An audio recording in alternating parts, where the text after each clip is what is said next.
పాడైపోయింది. హెల్త్ బాగా లేదు ఆయన. Very poor health, poor financial status and poor conditions was living in. So ఆ ఉద్యోగం కూడా, ఆ పాస్టర్ పని కూడా వదిలేశాడు. చేత కాలేదు ఆయనకి, ముసలాయన, అది అనారోగ్యం. ఆ తర్వాత తన బ్రతకడం కొరకు ఇన్సూరెన్స్ ఏజెంట్గా, అంటే ఏదో కాస్త సహకరించినప్పుడు ఆరోగ్యం, వాళ్ళతో వీళ్ళతో ఇన్సూరెన్స్ చేయించడం, దాని మీద ఏదో కొద్దిగా కమిషన్ వస్తే దాని మీద బ్రతకడం, అది ఆయన యొక్క జీవితం. ఈయన విచిత్రం ఏంటంటే హీ డైడ్ ఇన్ 1960. 1866లో పుట్టాడు, 1960లో చనిపోయాడు. అంటే దగ్గర దగ్గర 94 సంవత్సరాలు బ్రతికాడండి. అంత పేదరికములో సేవ ఒక సంవత్సరం కంటే ఎక్కువ రోజులు పాస్టర్గా కూడా ఉండలేకపోయినంత పాడైపోయిన ఆరోగ్యముతో అన్ని సంవత్సరాలు బ్రతికాడు. దేవుని యొక్క ఏర్పాటు అది. 1200 పాటలు రాశాడండి. 1200 సాంగ్స్. 1923లో ఇప్పుడు మనం పాడుకున్న ఈ పాట రాశాడు.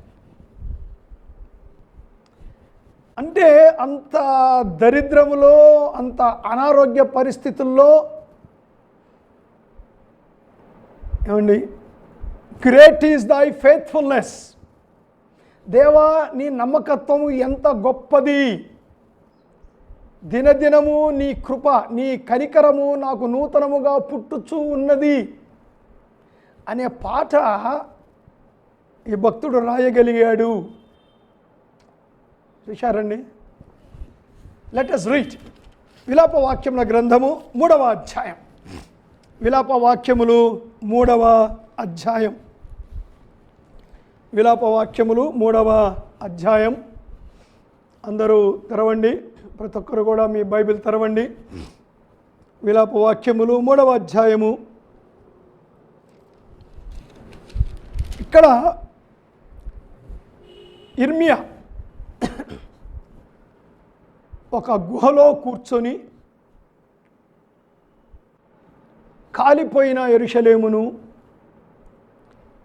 మట్టి గోడలుగా, అంటే గోడలు కుప్పలు కుప్పలుగా పడిపోయి కూలిపోయిన యెరూషలేము పట్టణాన్ని, కాలిపోయిన దేవాలయాన్ని, శవాల కుప్పలను చూస్తూ విలపిస్తూ ఈ విలాప వాక్యాలు రాశాడు. మనం తెలుగులో ద్విపదలు అనే ఒక పద్యాలు ఉంటాయి, చూశారు, ద్విపదలు అంటారు. అది ఇవన్నీ కూడా అవే. ఒక చక్కటి హిబ్రూ లిటరేచర్ ఇది. ఈ పద్యాలు రాశాడు ఆయన. నేను మిమ్మల్ని చదవమని చెప్పాను, కొద్దిమంది అయినా చదివి ఉంటారని అనుకుంటున్నాను. ఈసారైనా చదవండి, మీకు టైం సేవ్ అవుతుంది. నాకు ఎలాంటి పరిస్థితుల్లో ఇర్మియా రాస్తూ ఉన్నాడు, చెప్తూ ఉన్నాడు.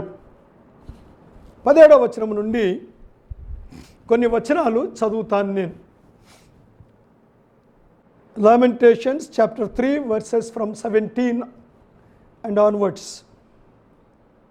నెమ్మదిని నాకును ఆయన బహుదూరము చేసి ఉన్నాడు, మేలు ఎట్టిదో నేను మరచియున్నాను, నాకు బలము ఉడిగెను అనుకొంటిని, యెహోవా యందు నాకిక ఆశలు లేవనుకొంటిని, నా శ్రమను నా దురవస్థను నేను త్రాగిన మాచి పత్రిని చేదును జ్ఞాపకము చేసుకొనుము, ఎడతెగక నా ఆత్మ వాటిని జ్ఞాపకము చేసుకొని నాలో కృంగి ఉన్నది. అది నీకు ఇంకనూ జ్ఞాపకమున్నది కదా. 21 నేను దీనిని జ్ఞాపకము చేసుకొనగా నాకు ఆశ పుట్టుచున్నది. యెహోవా కృపగలవాడు, ఆయన వాత్సల్యత ఎడతెగక నిలుచున్నది, కనుక మనము నిర్మూలము కాకున్నవారము, అనుదినము నూతనముగా ఆయనకు వాత్సల్యత పుట్టుచున్నది. నీవు ఎంతైనా నమ్మదగిన వాడవు. యెహోవా నా భాగమని నేను అనుకొనుచున్నాను. ఆయన యందు నేను నమ్మిక ఉంచుచున్నాను. తన్ను ఆశ్రయించు వారి ఎడల యెహోవా దయాళుడు, తన్ను వదుకు వారి ఎడల ఆయన దయచూపువాడు. నరులు ఆశ కలిగి యెహోవా అనుగ్రహించు రక్షణ కొరకు ఓపికతో కనిపెట్టుట మంచిది. యవన కాలమున కాడి మోయుట నరునికి మేలు. అతని మీద దానిని మోపినవాడు యెహోవాయే. కనుక అతడు ఒంటరిగా కూర్చుండి మౌనముగా ఉండవలెను. నిరీక్షణాధారము కలుగునేమో అని అతడు బూడిదలో మూతి పెట్టుకొనవలెను.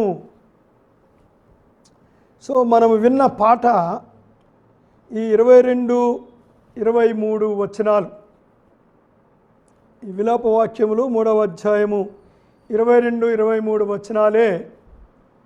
Great is thy faithfulness, morning by morning his mercies are renewed. ప్రతిరోజు క్రొత్తగా ఆయనకు వాత్సల్యము పుట్టుచూ ఉన్నది. దేవా, నీవు నమ్మకస్తుడవు, నీ నమ్మకత్వము చాలా గొప్పది అని ఇర్మియా వ్రాస్తూ ఉన్నాడు. యెరూషలేము పట్టణము కూలిపోయిందండి.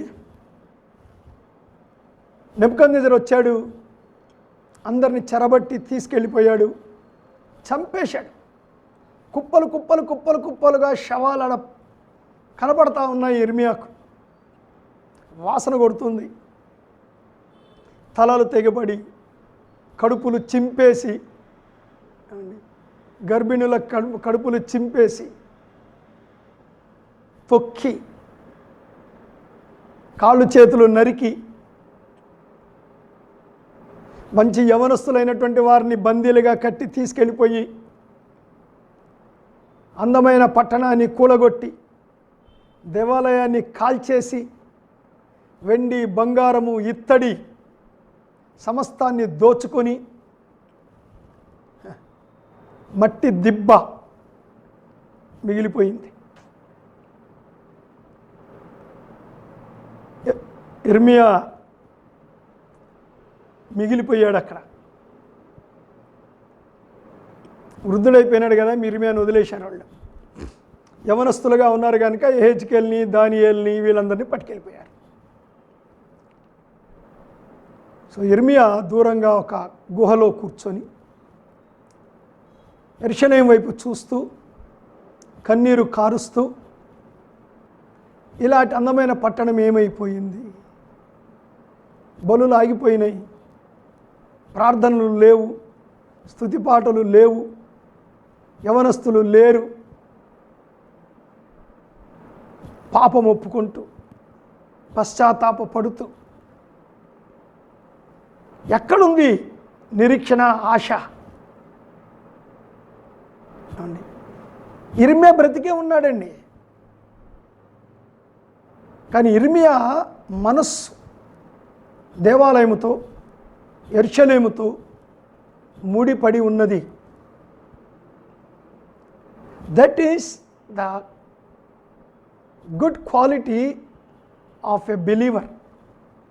ఒక విశ్వాసి యొక్క మనస్సు దేవుని మహిమతో, దేవుని యొక్క యేసు ప్రభు రక్తము కార్చి కొన్న సంఘముతో ముడిపడి ఉంటుంది.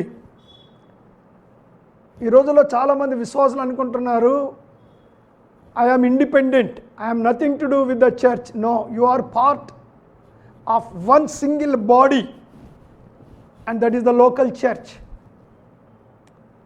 ఆ స్పృహ చాలామందికి లేదండి, లేదు. కానీ మనం దాన్ని అర్థం చేసుకోవాలి. బట్ నేను ఆ యాంగిల్లోకి వెళ్ళదలుచుకోలేదు. కానీ ఇక్కడ కొన్ని ప్రాముఖ్యమైన అంశాలని చూస్తూ ఉన్నా. ఇలాంటి పరిస్థితుల్లో ఇర్మియా రాస్తా ఉన్నాడు. నేను 17వ వచనం నుంచి చదువుతున్నాను. ఐ డోంట్ నో, నేను చిన్న నోట్స్ అక్కడక్కడ చిన్న చిన్న పాయింట్స్ నోట్ చేసుకున్నాను అంతే తప్ప, బహుశా నేను వాక్యం చెప్పేదంతా కూడా ఎక్స్టెంపో చెప్తున్నాను. ఇంతవరకు చేయని ప్రసంగాలు ఇవన్నీ కూడా, ఇంతవరకు నేను దృష్టి పెట్టనివి ఈ కోవిడ్ టైంలో ఈ జూమ్ మీద నేను చెప్తున్నవన్నీ కూడా ఎప్పటికప్పుడు కొంత అవుట్లైన్ పెట్టుకొని ముందుకెళ్తున్నాను. సో ఇది 2 days వెళ్తానా 3 days వెళ్తానా నాకు తెలియదు. Will see how God leads. 17 నుంచి 20 వచనం వరకు మళ్ళీ చదువుతున్నాను. నెమ్మదికిని నాకును ఆయన బహుదూరము చేసి ఉన్నాడు, మేలు ఎట్టిదో నేను మరచి ఉన్నాను, నాకు బలము ఉడిగెను అనుకొంటిని, యెహోవా యందు నాకిక ఆశలు లేవనుకొంటిని, నా శ్రమను నా దురవస్థను నేను త్రాగిన మాచి పత్రి అంటే చేదు వినెగర్, మాచి పత్రిని చేదును జ్ఞాపకము చేసుకొనుము. ఎడతెగక నా ఆత్మ వాటిని జ్ఞాపకము చేసుకొని నాలో కృంగి ఉన్నది. I am collapsed inside. I am desperate. అది నీకింకను జ్ఞాపకమున్నది కదా, నేను దీని జ్ఞాపకము చేసుకొనగా నాకు ఆశ పుట్టుచున్నది. సో 21 నుంచి తర్వాత చూద్దాం. ఇక్కడ ఏమంటున్నాడంటే అండి, my sap is destroyed and my hope is lost. నాలో ఉన్న సత్తువ పోయింది, ఒక నిస్సత్తువ నన్ను ఆవరించింది, ఒక నిస్పృహ, ఒక నిరాశ అంటాడు. నా బలం ఉడిగిపోయింది, మై సాప్ ఈజ్ డిస్ట్రాయిడ్. ఒక నిస్సత్తువ నాలో వచ్చేసింది, నా సత్తువ నా సారము ఉడిగిపోయింది, కృంగిపోయింది అంటాడు.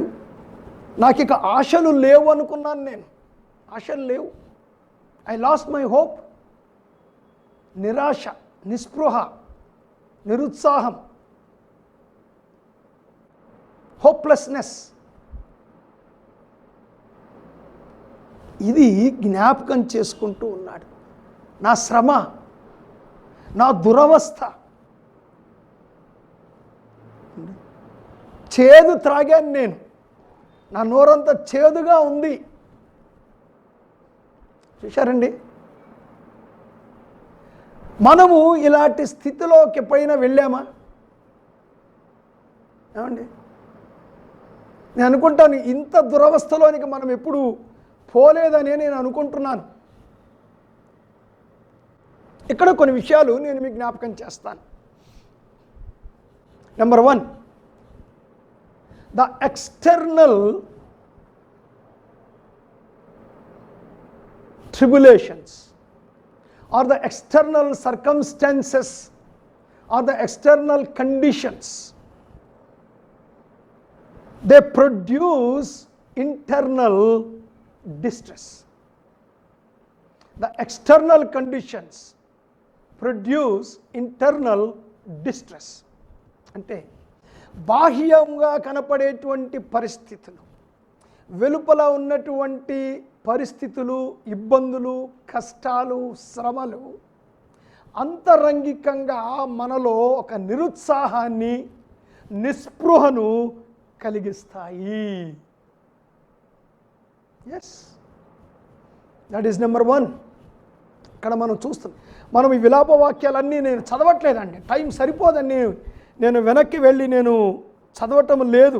12వ వచనంలో అంటాడు, 2వ అధ్యాయం, గాయమొందిన వారై పట్టణపు వీధులలో మూర్ఛిల్లుచు తల్లుల రొమ్మును ఆనుకొని అన్నము ద్రాక్షారసము ఏదని తమ పిల్లల తల్లులను అడుగుచు ప్రాణము విడిచెదరు. చూశారండి ఎలాంటి కండిషన్లోకి వెళ్ళిపోయారు.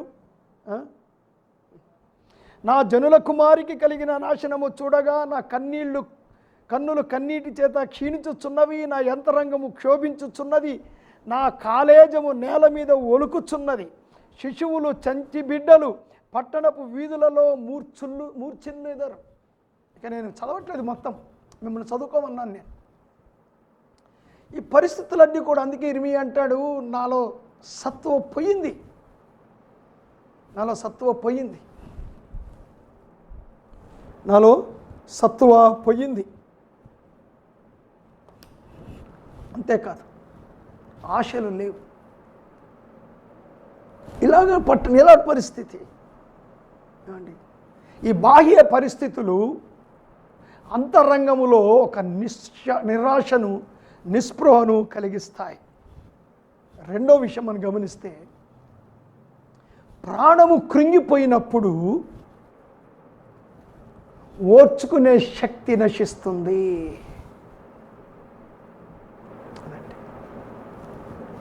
ప్రాణము కృంగిపోయినప్పుడు, when distress takes over, we lose endurance. ఎప్పుడైతే ప్రాణం కృంగిపోతుందో, ఎప్పుడైతే నిరాశ, నిస్సత్వ మనలను ఆవహిస్తుందో, అప్పుడు ఓర్చుకునే శక్తి పోతుందండి, పోతుంది.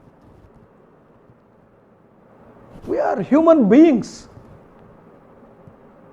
మార్టల్ అండి. మనము నశించిపోయే, కృంగిపోయే శరీరాన్ని కలిగి ఉన్నవారం. And the effects of sin are there on us. పాపము యొక్క ప్రభావం మన మీద ఉంది. ఆ దుష్ట ఫలితాలు, ముఖ్యంగా ఆ ఓల్డ్ సిన్ నేచర్, ఆ ప్రాచీన పాప స్వభావం, వీటి వల్ల ఏమవుతుందంటే నిరాశ, నిస్పృహలు మనల్ని ఆవరిస్తాయి. అయ్యో ఏంటి నా పరిస్థితి. అలాంటి కండిషన్స్ వచ్చినప్పుడు నేను అనుకుంటాను అవి రాలేదు మనకు, అయినా కృంగిపోతున్నాము. అది విచారం. మూడో విషయం ఏంటంటే అండి, the most acute pain may be born with comparative equanimity, so as there is prospect. బయట లేదా మన లోపటైన ఒక చిన్న ఆశ అలా కనపడుతూ ఉన్నట్లయితే, గమనించండి, ఒక చిన్న ఆశ కనపడుతూ ఉన్నట్లయితే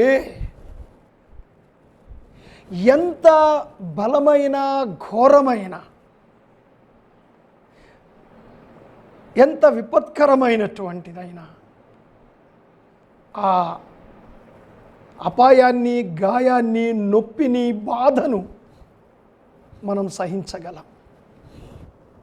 but if the prospect is destroyed, even a small pain can become unendurable. ఆ ఆశ నశించిపోతే, ఆ చిన్న ఆశ వెళ్ళిపోతే, చిన్నది కూడా మనము సహించుకోలేని స్థితిలోనికి నెట్టేస్తుంది.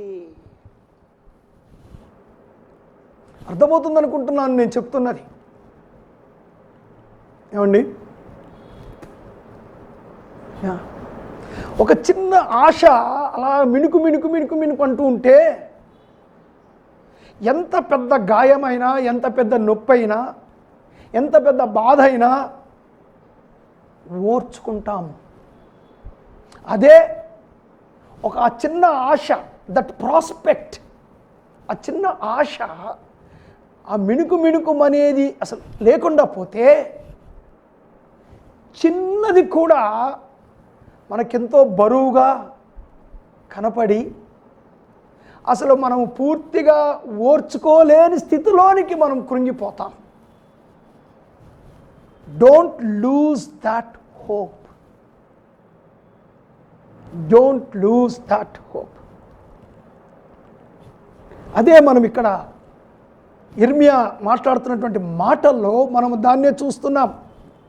ఇర్మియా అంటాడు, నా నిస్సత్వ, నా నిరాశ, ఇవన్నిటికీ కారణము ప్రభువా నువ్వే, నీ వలన వచ్చాయి. దేవా నువ్వు పర్మిషన్ ఇస్తేనే కదా, నువ్వు అనుమతిస్తేనే కదా నెబుకద్నెజరు వచ్చి ఇదంతా చెయ్యగలిగాడు. నువ్వు కాపాడినంత కాలము, నువ్వు భద్రపరిచినంత కాలము మాకేం కాలేదు. ఈరోజు మేము ఈ స్థితిలోకి వచ్చామంటే this is because you permitted it in our lives. అది అంటాడు, అది నీకు ఇంకను జ్ఞాపకం ఉన్నది కదా. చూశారా, ఆ పైకి వెళ్తే 16వ వచనం, ఆ పైకి ఇంకా వెళ్తే అంటాడు, ఏమండి, రాళ్ల చేత నా పండ్లు ఊడగొట్టెను, బుగ్గిలో నన్ను పొర్లించెను, చేదు వస్తువులు ఆయన నాకు తినిపించెను, మాచిపత్రి ద్రావకము చేత నన్ను మత్తునిగా చేసేదను. 3వ అధ్యాయం 1వ వచనం, నేను ఆయన ఆగ్రహ దండము చేత బాధను అనుభవించిన వాడను, ఆయన నన్ను కటిక చీకటిలో నడిపిస్తున్నాడు, మాటి మాటికి దినమెల్లా ఆయన నన్ను కొడుతున్నాడు. See, God, this is, you are behind these circumstances. దేవా వీటన్నిటికీ వెనక నువ్వు ఉన్నావు. సో దేవుడున్నాడు అనేది ఒక చిన్న హోప్ అండి. బయట ఒక దుర్మార్గుడు కొట్టడానికి తండ్రి కొట్టడానికి చాలా తేడా ఉంది. తండ్రి కొట్టినప్పుడు ఒక హోప్, ఒక నిరీక్షణ, నా తండ్రి నన్ను మళ్ళీ దగ్గరికి తీసుకుంటాడు. అదే బయట దుర్మార్గుడు కొట్టినప్పుడు ఆ నిరీక్షణ లేదు, వాడు చావగొట్టేస్తాడు. Don't lose your hope. మనకు కష్టం వచ్చినప్పుడు, మనకు శ్రమ వచ్చినప్పుడు, మనకు బాధ వచ్చినప్పుడు, మనకు దుఃఖం కలిగినప్పుడు మనం గుర్తించాలి, వితౌట్ గాడ్స్ పర్మిషన్, దేవుడు సెలవు ఇయ్యకుండగా, దేవుడు అనుమతించకుండగా ఇవి మనకు రాలేదు. సో దేవుడి యొక్క అనుమతి వీటి వెనక ఉన్నది అన్నదే ఆ మిణుకుమనే ఆశ, ఆ చిన్న prospect is that the hand of God behind hour circumstances.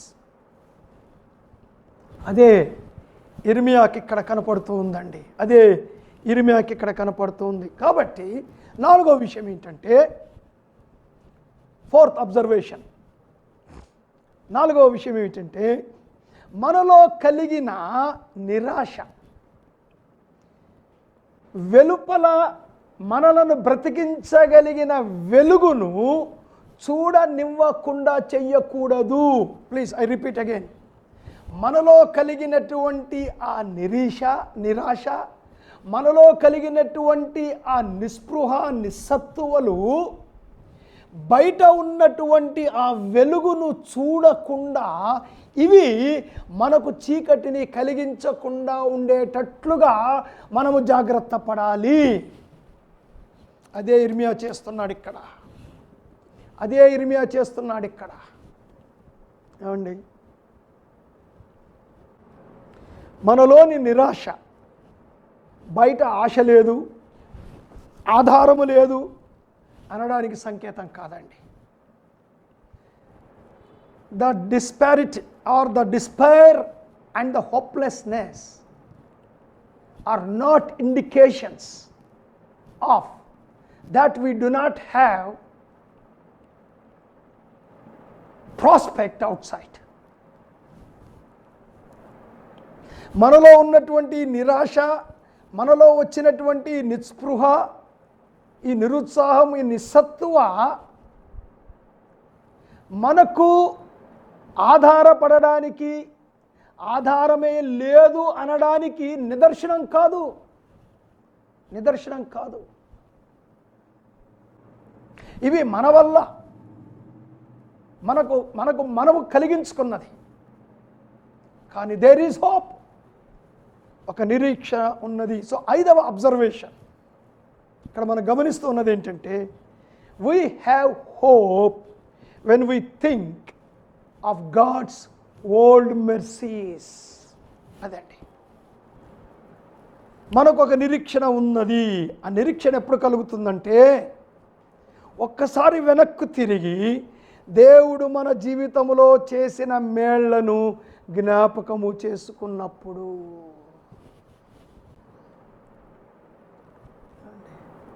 దేవుడు ఎన్నడూ మనకు మేళ్ళు చేయలేదా? ఎన్ని మేళ్ళు దేవుడు చేశాడండి.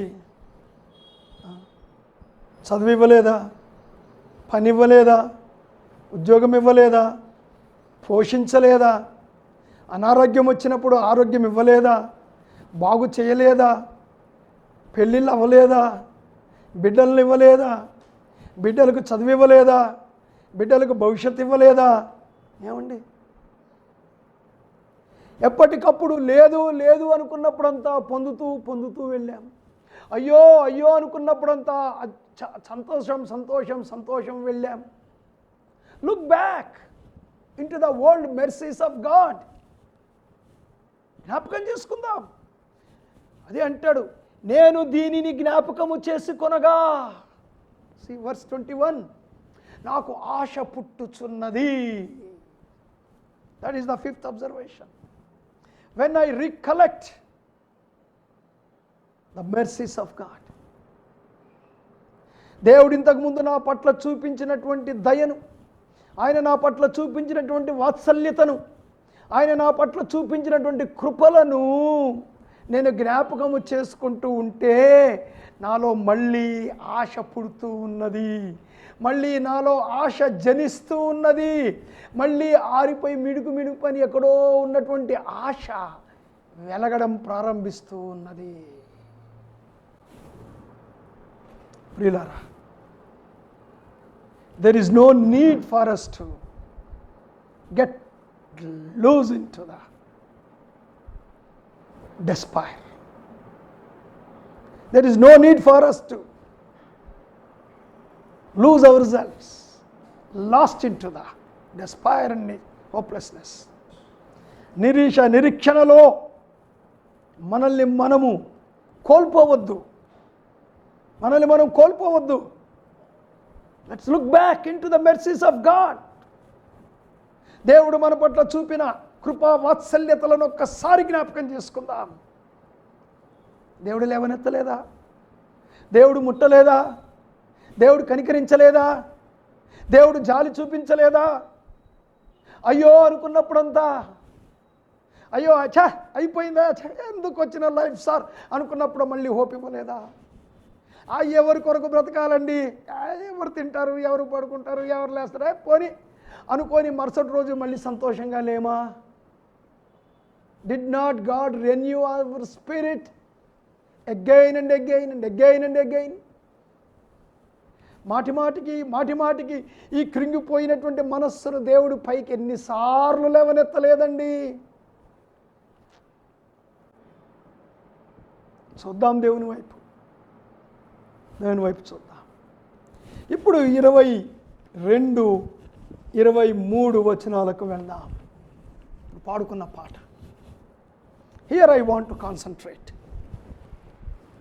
ఇప్పటిదాకా నేను మీకు బ్యాక్గ్రౌండ్ ఇచ్చాను. 22, యెహోవా కృపగలవాడు, ఆయన వాత్సల్యత ఎడతెగక నిలుచున్నది గనుక మనము నిర్మూలము కాకున్నాము. అనుదినము నూతనముగా ఆయనకు వాత్సల్యత పుట్టుచున్నది.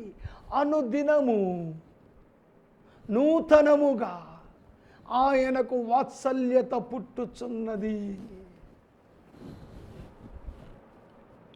నీవెంతైనా నమ్మదగిన వాడవు. Great is thy faithfulness.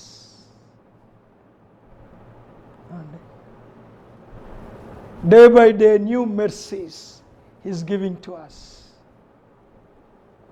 అనుదినం న్యూ మెర్సీస్, ఆయన వాత్సల్యత నూతనముగా, నూతన కృపలను దేవుడు మనకిస్తూ ఉన్నాడు. ఇప్పుడు ఇశ్రాయేలీల ప్రజల కాంటెక్స్టులో మనం దీన్ని అర్థం చేసుకోవాలి.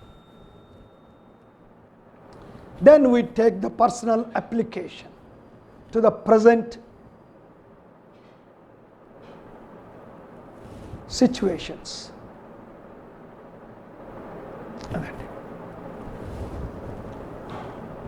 Number 1, మొదటి observation, God's mercies never cease.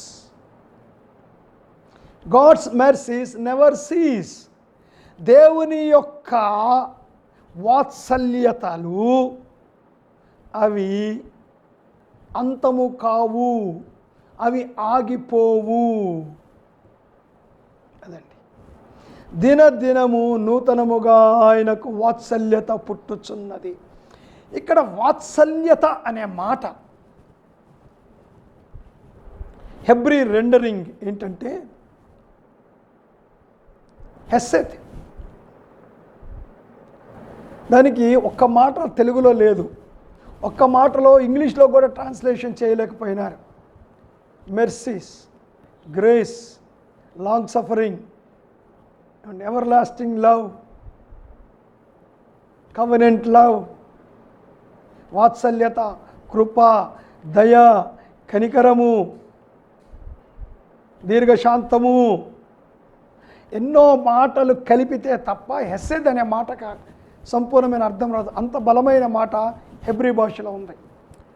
ఒక ఆయన ఈ హెస్సెద్ మాట గురించి చెప్తా అంటాడు, this word belongs to the womb అంటాడు.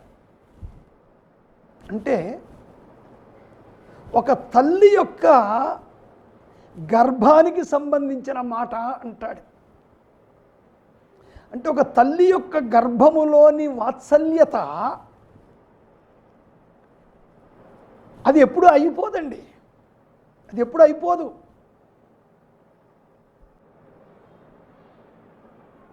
కదా? ఎస్.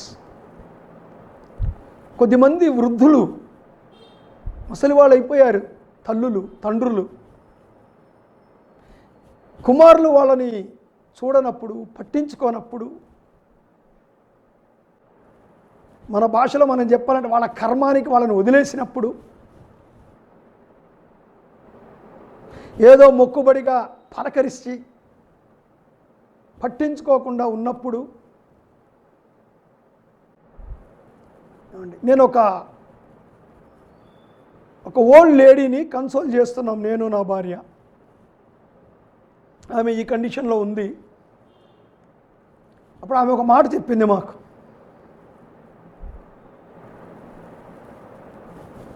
పాస్టర్ గారు, ఆమె మన చర్చి కాదు, she belongs to some other church.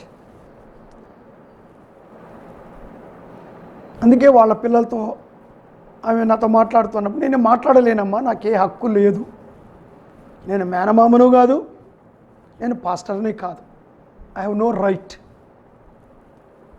కానీ ఒక్కటే పని చేయగలం, ఆమె చెప్పే కష్టాలు వినగలం.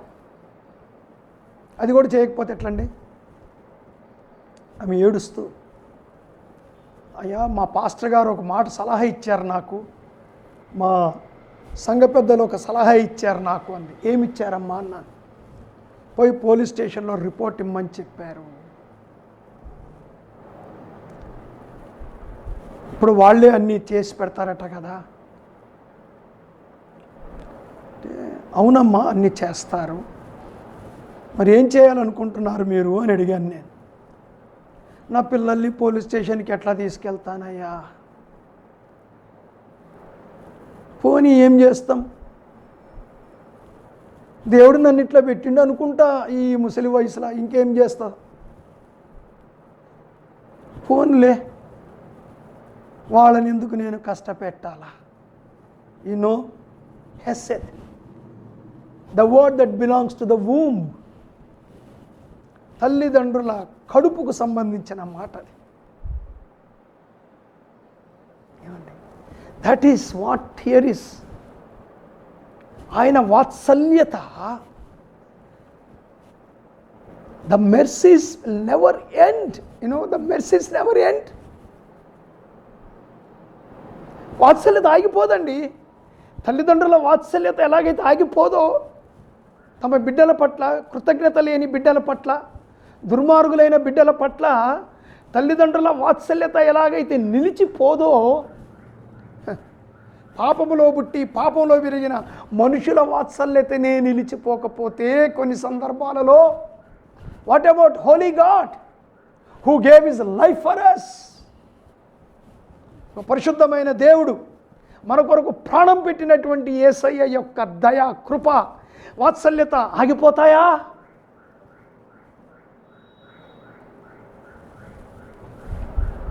నో, ఆగిపో. The mercies never cease. ఆయన కృపలు, వాత్సల్యతలు ఆగిపోవు. అవి దినదినము నూతనముగా పుట్టుచున్నవి. సో ఇశ్రాయేలు యొక్క జీవితంలో మనం చూస్తామండి, ఎన్నిసార్లు దేవుడు వాళ్ళ మీద కనికరపడుతూ వెళ్ళాడు, కనికరపడుతూ. అదే అంటున్నాడు ఇర్మియా, దేవా, అబ్రహాముని పిలిచినప్పటి నుంచి, యాకోబు తన బిడ్డల్ని తీసుకొని ఐగుప్తుకు వెళ్ళిపోయిన దగ్గర నుంచి ఇప్పటిదాకా నేను వెనకున్నవి చూస్తే ఎన్నిసార్లు నీకు వాత్సల్యత పుట్టిందయ్యా మా మీద. ఆ ఆశ నిన్ను నిలబెడుతుంది. కృంగిపోవద్దు, కృంగిపోవద్దు. అవునండి, ఈ కోవిడ్ టైంలో భయపడిపోతున్నాం. ఎస్, జాగ్రత్తగా ఉండాల్సిందే, జాగ్రత్తగా ఉండాల్సిందే. బయటికి పోవద్దు. మా అమ్మాయి చెప్పొద్దు, మా అబ్బాయి చెప్తాడు. కొద్దిమంది సంఘస్థులు ఫోన్ చేసి, ఏమండి అంకుల్ బయటికి పోవద్దు, ఆంటీ బయటికి పోవద్దు, ఏమండి దేవుడు ఒక 2-3 మంచి యవన బిడ్డలు ఇచ్చాడు మా ఇంటి చుట్టూ దగ్గరలో. వాళ్ళు వస్తారు, అవసరమైన చేసి పెట్టి వెళ్ళిపోతున్నారు. యాకయ్య ఉన్నాడు, వస్తాడు, చేసి పెట్టి వెళ్ళిపోతున్నాడు. People are taking care of us. Wonderful. మా గురించి జాగ్రత్త తీసుకునే వాళ్ళు ఉన్నారు. కానీ ఒక విషయం చెప్పాలనుకుంటున్నాను. ఏది ఏమైనా ఎందుకు ఇంత భయపడుతున్నాం? ఎందుకు ఇంతగా ఇతరుల మీద ఆధారపడుతున్నాం? బయట పరిస్థితి బాగలేదు. But one thing, hour God is great. జాగ్రత్తగానే ఉంటూ మనమేమి ఆశను కోల్పోవద్దండి. భయపడాలి, మరి బెదిరిపోనవసరం లేదు మనం. Because God is great. His mercies always there. They are unceasing mercies. అలా నేను ఈ మాట చెప్పానని ఇష్టం వచ్చినప్పుడు తిరగమని చెప్పట్లేదు నేను యవనస్తులకి. I'm not saying that. Don't tempt God. రెండో విషయానికి వస్తాను. రెండో విషయం, ఈ కాంటెక్స్ట్లో ఇశ్రాయేలు ప్రజల యొక్క జీవన విధానం యొక్క కాంటెక్స్ట్, బ్రాడర్ కాంటెక్స్ట్లో దీన్ని పెట్టి చూస్తే మనకేమర్థమవుతుందంటే, we have alone much to provoke the cessation of mercies of God. We are responsible for the cessation of the mercies of God. We are provoking God to withhold His mercies. దేవుని యొక్క వాత్సల్యత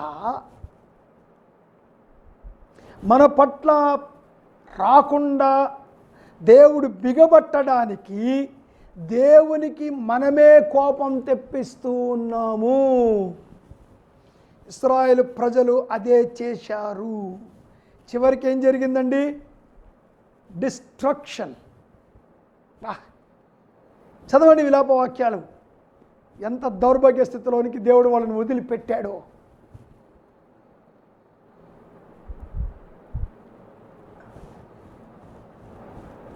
గమనించాలి. We provoke. ఎలా చేశారు ఇశ్రాయేలు ప్రజలంటే 3 రకాలుగా చేశారు. ఇది 3 రకాలుగా దేవునిని రెచ్చగొట్టారు. ఒక మన భాషలో చెప్పాలంటే 3 రకాలుగా దేవునికి కోపం తెప్పించి దేవుడు తన వాత్సల్యతను బిగపట్టేటట్టు చేశారు వాళ్ళు. మనం కూడా కొన్నిసార్లు దేవుని వాత్సల్యత రాకుండా ఆపేస్తున్నాం, దేవునికి కోపం తెప్పిస్తున్నాం.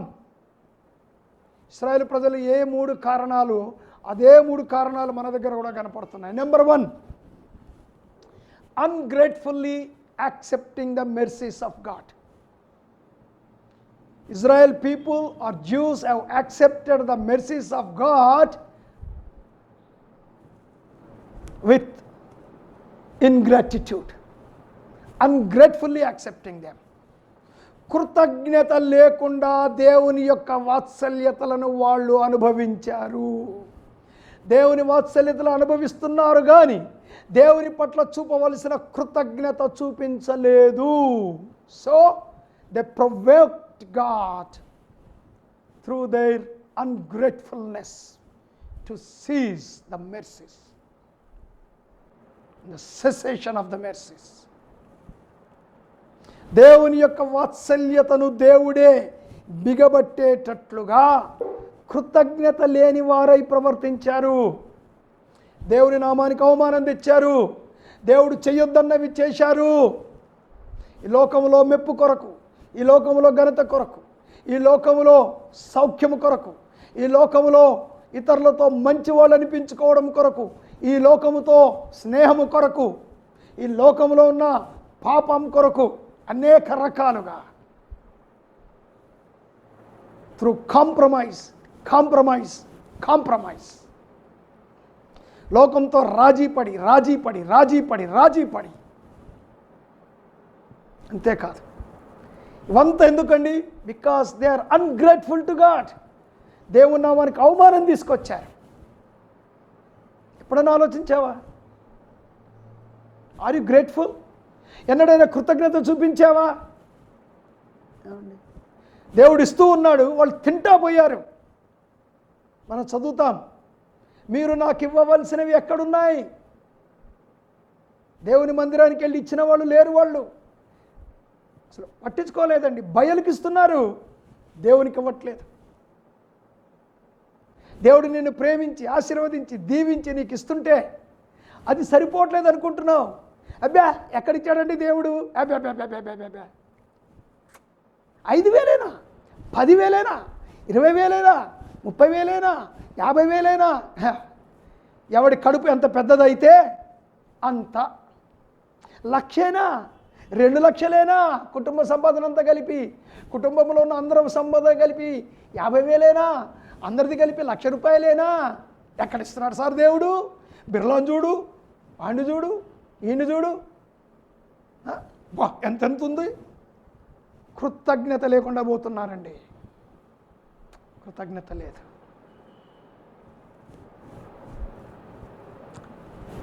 A day has come in the life of Jewish nation because God is Hesed. దేవుని యొక్క తల్లిదండ్రుల వాత్సల్యత లాంటి వాత్సల్యత ఉండబట్టి దేవుడు వాళ్ళని వదిలి ఒక రోజున ఫుల్ స్టాప్ పెట్టాడు. ఆ రోజు ఇర్మియా, అయ్యో నా ప్రజలారా మీరు వినలేదే అని ఏడుస్తున్నాడు. ఆ రోజు రాకముందే దేవుని దయా కనికరము వాత్సల్యతలు నిన్ను విడిచిపెట్టి పోకముందే బీ గ్రేట్ఫుల్ అంటు గాడ్. దేవుని పట్ల కృతజ్ఞత కలిగి ఉండండి.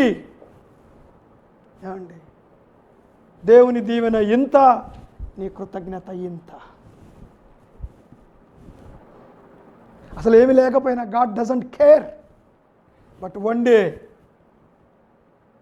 God will withhold them. దేవుడు ఒక రోజున వాటిని ఆపేస్తాడు. When they were withheld,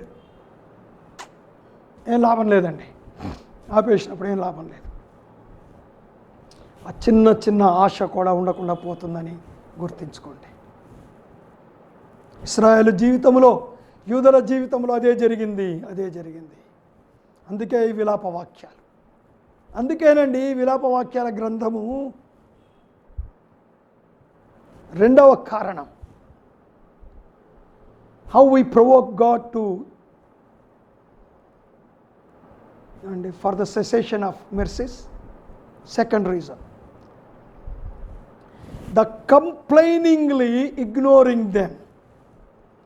by complainingly ignoring them అంటే దేవుడు ఎంత దయ చూపించినా, దేవుడు ఎంత వాత్సల్యత ఇచ్చినా కూడా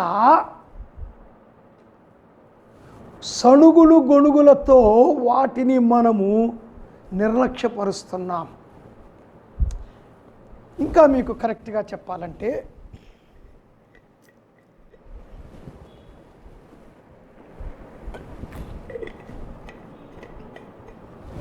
ఇందాక నేను చెప్పిందే రిపీట్ చేయాలి.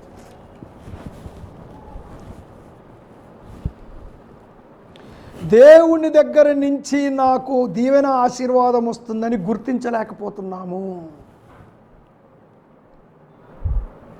ఏ రోజుకు ఆ రోజు మనకు వచ్చే కూలి కూడా దేవుని దీవెన అని మనం గుర్తించలేకపోతున్నాము.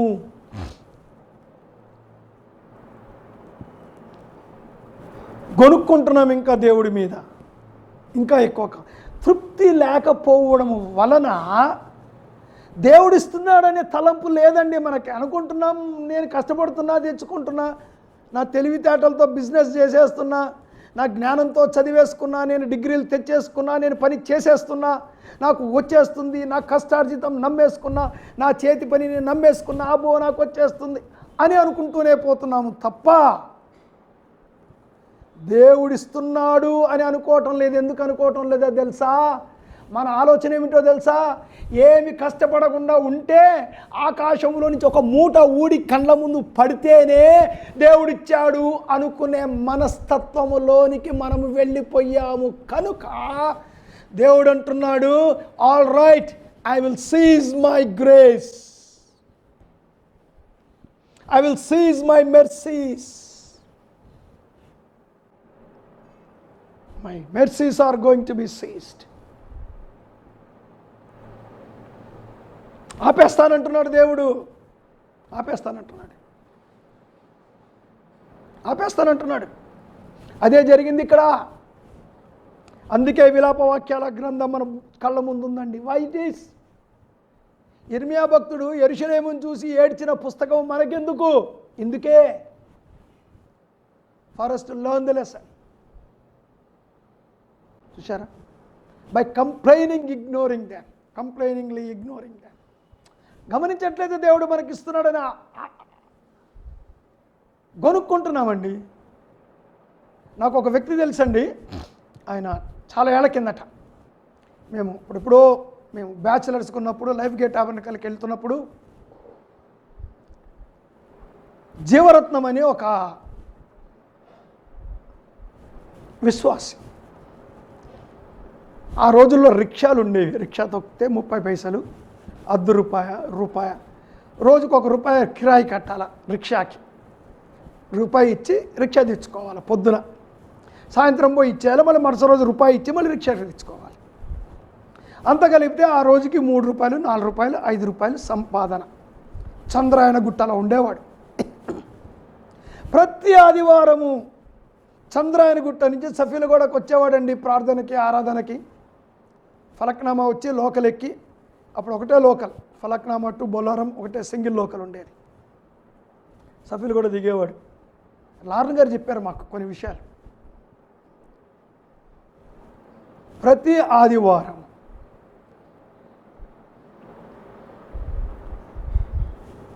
₹1, ₹2, ₹3, ₹5, ₹6, ₹7 కవర్లో పెట్టి పేరు రాసి వేసేవాడు. అది అక్కడ ప్రాక్టీస్, లార్న గారు పెట్టిన ప్రాక్టీస్. ప్రతి ఒక్కరూ తాము వేసే కానుక, నెల కానుక పేరు రాసి వేయాలి. అది రూల్. అప్పుడు లార్న గారు పెట్టారు. మేము అడిగాం, అంకుల్ నువ్వు తొక్కేది రిక్షా, నీకొచ్చే ₹5 దశంభాగము ఆటానా, 6 రోజుల్లో కలిపితే ₹2.5, ₹3. మళ్ళీ ఆదివారం పని లేదు, ఆదివారం నీ ఫ్యామిలీ అంతా ఛార్జీలు పెట్టుకొని మరి సఫీలు కూడా వచ్చి పోతావు. దేవుడిని నెయ్యమని అడిగాడా అని అడిగాను నేను. ఆయన ఏమన్నాడు తెలుసా? దేవుడు అడిగాడా అడగలేదా నాకు అనవసరమయ్యా. నేను నా కుటుంబం తింటున్నాం, నేను నా కుటుంబము తింటున్నాం, బట్టలు వేసుకుంటున్నాం. ప్రతి ఆదివారం ఫలకన నుంచి సఫీల కూడా వచ్చి దేవుని ఆరాధించుకొని రొట్టె ద్రాక్షరసం తిని తాగి వెళ్తున్నాం. దైవజనుడు వాక్యం చెప్తుంటే వింటున్నాం. ఇంతకంటే ఇంకేం కావాలి నేను దేవునికి ఇవ్వడానికి? What a statement! కృతజ్ఞత. అంతేకాదు, he has no complaints. He has never ignored that 5 rupees that God gave him that particular day. గొనుక్కోవట్లేదండి, గొనుక్కోవట్లేదు, సనుక్కోవటం లేదు. 5 రూపాయలు దేవుడిచ్చాడని గుర్తిస్తున్నాడు ఆయన. మనం గుర్తించామా? దేవుడిచ్చిన ఆరోగ్యం దేవుడిచ్చాడని గుర్తించామా? సంతోష్ పాస్టరు ప్రార్థన మొదలుపెట్టినప్పుడంతా ఒక మాట అంటాడండి. ప్రార్థన మొదలుపెట్టినప్పుడంతా మనం రోజు ప్రార్థన వింటున్నాం కదా, ప్రభువా మాకు ఆరోగ్యం ఉందని కానీ, మాకు బలం ఉందని కానీ, ఇది మా శక్తి చేత కానీ, మా యొక్క ఆహారం చేత కానీ, మా బలము చేత కానీ ఈరోజు మేము ఇలా ఉన్నామంటే ఇవేవి కారణము కాదు, నీ దయనే కారణమని ప్రతి ప్రార్థనలో ముందు ఆ మాట చెప్తాడు ఆయన. That is what God wants us. That is the realization God wants from us. మనల్ని కోరుకుంటున్నాడు దేవుడు ఆ రియలైజేషన్. నీకున్న కొద్ది సంపాదన, నీకున్న కొద్ది ఆరోగ్యము, నీకున్న కుటుంబ సంతోషము, నీకున్న కాపుదల భద్రత, ప్రతిదీ దేవుని దయ. If you are ignoring them, అవి నువ్వు పట్టించుకోకపోతే, అవి నువ్వు గమనించుకోకపోతే ఏమండి, you are provoking God to stop them. ఆ దయాకృపను దేవుడు ఆపేయమని నీవు దేవుణ్ణి రెచ్చగొడుతున్నావు. ద రీజన్ నెంబర్ 3, ఇశ్రాయేలుల జీవితంలో 3వ కారణం మనం చూస్తాం. అదేమిటంటే ద సిన్ఫుల్లీ అబ్యూజింగ్ దెమ్. దేవుడిచ్చిన దయను కృపను ఏమండి, they are abusing God's grace. లెక్క చేయట్లే, అంటే టేక్ ఇట్ గ్రాంటెడ్.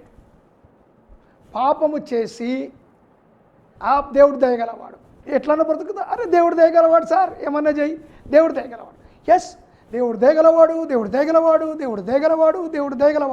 నువ్వు చేస్తానే ఉన్నావు పాపం, దేవుడు దయ చూపిస్తూనే ఉన్నాడు, నువ్వు పాపం చేస్తానే ఉన్నావు. దేవుడు దయ చూపిస్తూనే ఉన్నాడు, నువ్వు పాపం చేస్తూనే ఉన్నావు. దేవుడు దయ చూపిస్తూనే ఉన్నావు. పాపం ఎక్కువైపోయింది, దేవుడు దయ చూపిస్తూనే ఉన్నాడు. పాపం ఇంకా ఎక్కువైపోయింది, దేవుడు దయ చూపిస్తున్నాడు. నువ్వు పాపానికి అలవాటు పడిపోతా ఉన్నావు, దేవుడు దయ చూపిస్తూనే ఉన్నావు. నువ్వు పాపానికి అలవాటు పడతానే ఉన్నావు, దేవుడు దయ చూపిస్తూనే ఉన్నాడు. ఒక రోజున స్టాప్ వన్ డే. డిస్ట్రక్షన్. అర్థమైందండి?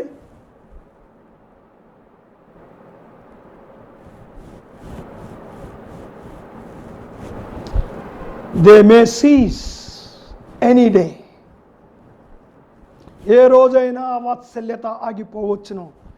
3వ విషయం అక్కడ మనం గమనిస్తే ఉంటున్నాం, sometimes they appear to seize.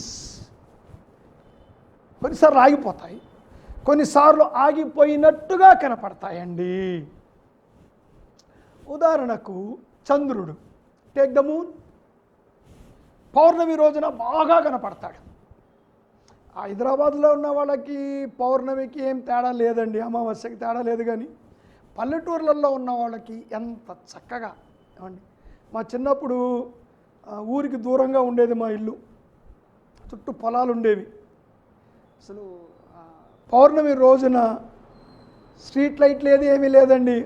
రాత్రి 9 దాకా 10 దాకా బయట కబడ్డీ అని అదని ఇదని ఆడుకునేవాళ్ళం. ఇప్పుడు ఏముందిలేండి, ఏం లేదు. కానీ ఇప్పుడు కుర్చీలోంచి కదలకుండా సెల్ ఫోన్లో కబడ్డీ ఆడేస్తున్నాడు, అన్నీ ఆడేస్తున్నారు వాళ్ళు. చంద్రుడు ఆ బ్రైట్నెస్ రాను రాను రాను రాను రాను రాను తగ్గుతా తగ్గుతా తగ్గుతా తగ్గుతా తగ్గుతా వెళ్తుంది. చంద్రుడు పోయాడా? పోలేదు, అక్కడే ఉన్నాడు. Just like that. Sometimes we think that they are ceased, but they are not ceased. ప్రియులారా, దిగులు పడొద్దండి, విచారపడొద్దు. దేవుడు తన దయ ఆపేశాడేమో, నా పట్ల దేవుడు కనికరం ఆగిపోయిందేమో అని నిరాశపడొద్దు. ఎలాగైతే చంద్రుడు తగ్గుతూ తగ్గుతూ వెళ్తాడు, నిజానికి చంద్రుడు పోలేదు, ఎక్కడ పోలేదు. మళ్ళీ నెలవంక కనపడుతుంది, నెలవంక, మళ్ళీ చంద్రుడు పెరుగుతూ పెరుగుతూ పౌర్ణమి. సేమ్ వే దేవుడు పెట్టాడు. చంద్రుడు చూసి పాఠం నేర్చుకోండి అయ్యా అన్నాడు మనల్ని. They don't cease apparent cessation. It's an apparent cessation. ఆగిపోయినట్టుగా కనపడుతుంది, కానీ ఆగిపోలేదు.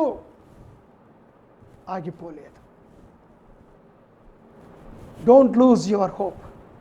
నీ నిరీక్షణను కోల్పోవద్దు. Number 4, sometimes they change the form. కొన్నిసార్లు దేవుని యొక్క దయ రూపాన్ని మార్చుకుంటుంది. రూపాన్ని మార్చుకోవడం ఏంటండి? 2 మాటలు, గిఫ్ట్స్ అండ్ డిసిప్లిన్. కొన్నిసార్లు తండ్రి చాక్లెట్ ఇస్తాడు, కొన్నిసార్లు 2 దెబ్బలు కొడతాడు. ఒక భక్తుడు అంటాడు, the wrath is mercy in disguise అంటాడు. The wrath is mercy in disguise. కోపము దాచబడిన దయ అంటాడు. కోపము దాచబడిన దయ.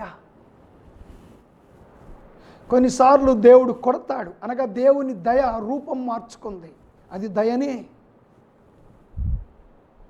సమ్టైమ్స్ కొన్నిసార్లు దేవుడు కొడతాడు. చూడండి, సూర్యుడు ఉదయం హౌ ప్లెజెంట్, ఉదయం ఎండ, సాయంకాలం ఎండ, ఎంత హాయిగా, అబ్బా ఎంత బాగుంది అనుకుంటాం. మిట్ట మధ్యాహ్నం కాలిపోతాం. Same sunshine, but it changing the forms. అదే సూర్యుడు, అదే సూర్యకాంతి, ఉదయము, మధ్యాహ్నము, సాయంకాలం.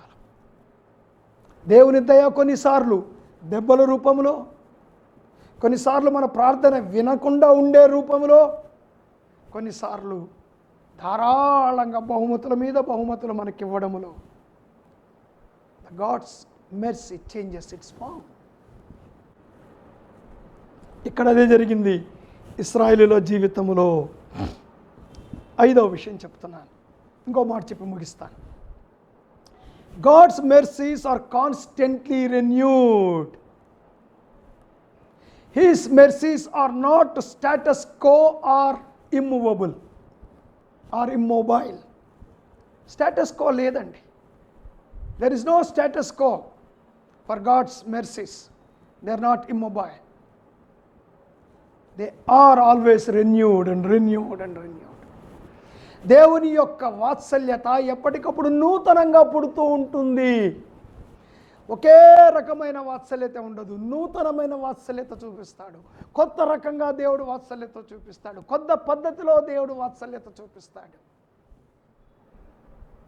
Don't lose your. అందుకే నేను దీనిని జ్ఞాపకం చేసుకుంటూ ఉన్నాను. ఇవి జ్ఞాపకం చేసుకోండి, నాలో కొత్త ఆశ పుడుతూ ఉన్నది. ఇర్మియా అంటాడు, అలాంటి స్థితిలో యెరూషలేము ఉన్నప్పటికీ కూడా ఇర్మియా అంటున్నాడు, నాలో ఎక్కడో ఆశ పుడుతూ ఉంది దేవా. ఎందుకంటే when I look at your faithfulness, tomorrow, next Sunday, I will talk about the faithfulness of God. వచ్చే ఆదివారం మాట్లాడుకుందాం ఫెయిత్ఫుల్నెస్ గురించి. Today is mercies.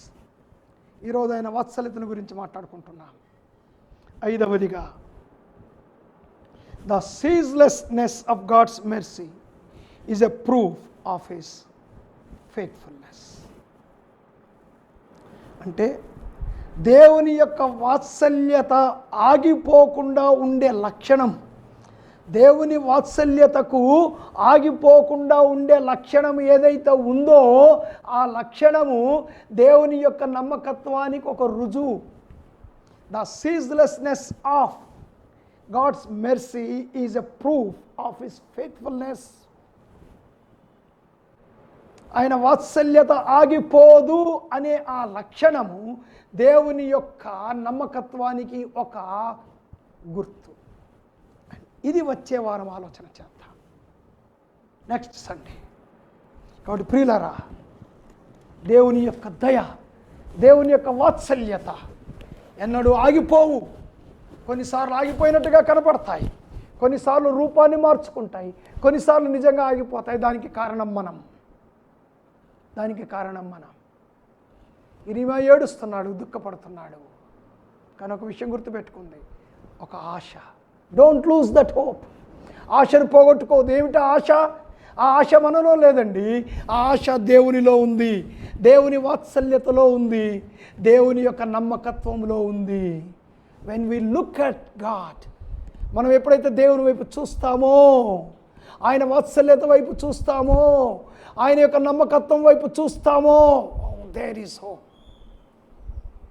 అది మిణుకుమనే ఆశ కాదండి, అది ప్రజ్వలిస్తున్నటువంటి జ్వాల. దేవుని యొక్క వాత్సల్యత, దేవుని యొక్క నమ్మకత్వం. దాని వైపు చూద్దాం. ప్రార్థన చేసుకుందాం.